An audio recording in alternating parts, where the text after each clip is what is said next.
Let's talk about it. Let's talk about it. Let's talk about it. Cocktails and convo. Thank you once again for joining me for another episode of Cocktails and Convo. 2020 just continues to hit us with the likeness of right hooks from Mike Tyson in his prime.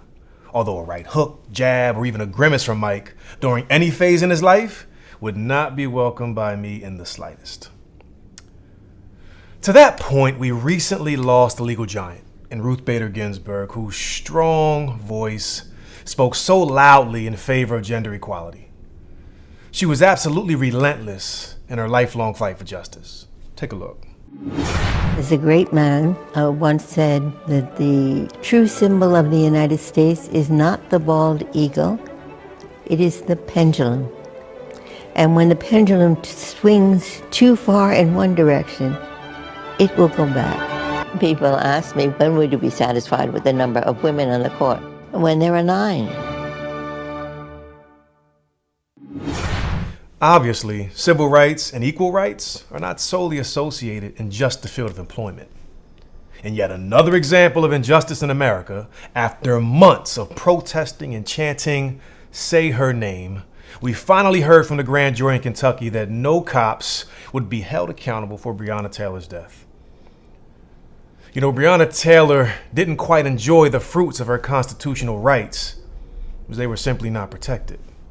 What's crazy is that in Kentucky, they actually believe in the castle doctrine, which means you have a right to defend your home against intruders, even if using deadly force. So if there was no charge against Breonna Taylor's boyfriend, Kenneth Walker, for defending his home, how can there not be charges against those who barged into his home? Look, I'm not a lawyer at all, but that just doesn't make sense to me.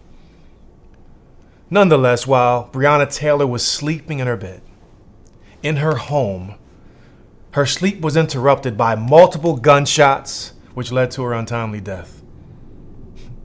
Another death that was felt by millions of Americans across the country and millions of our brothers and sisters around the world.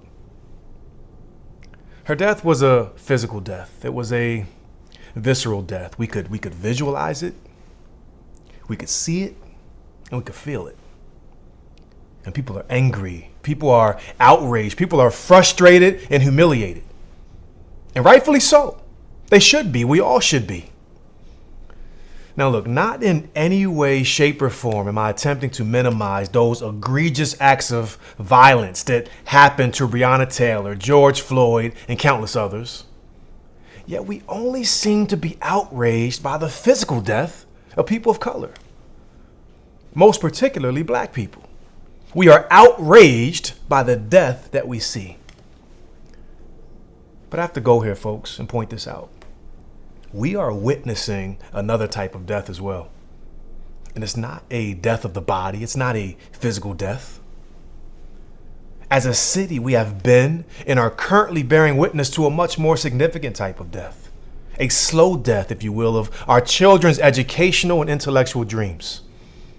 A death of the mind. An educational death.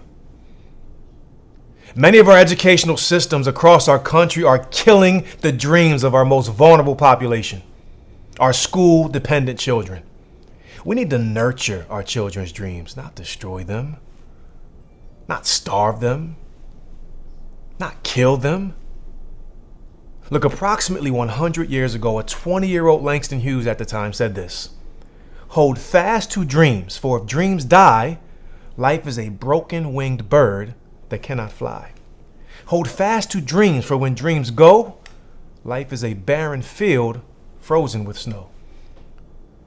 In that poem, Langston Hughes essentially said this: we have to protect our children's ability to dream.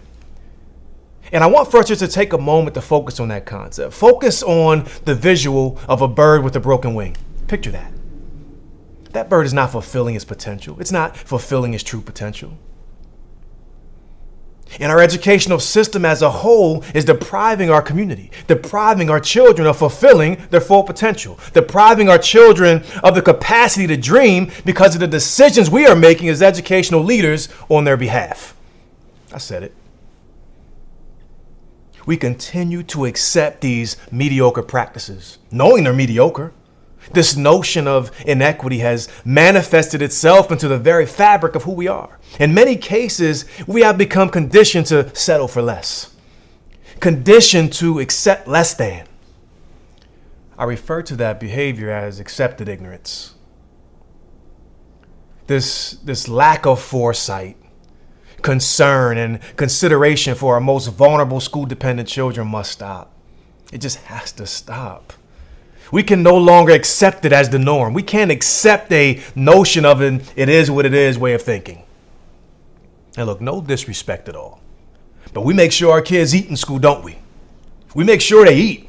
And that's good. It's a phenomenal support that many of our families benefit from, many of our children benefit from.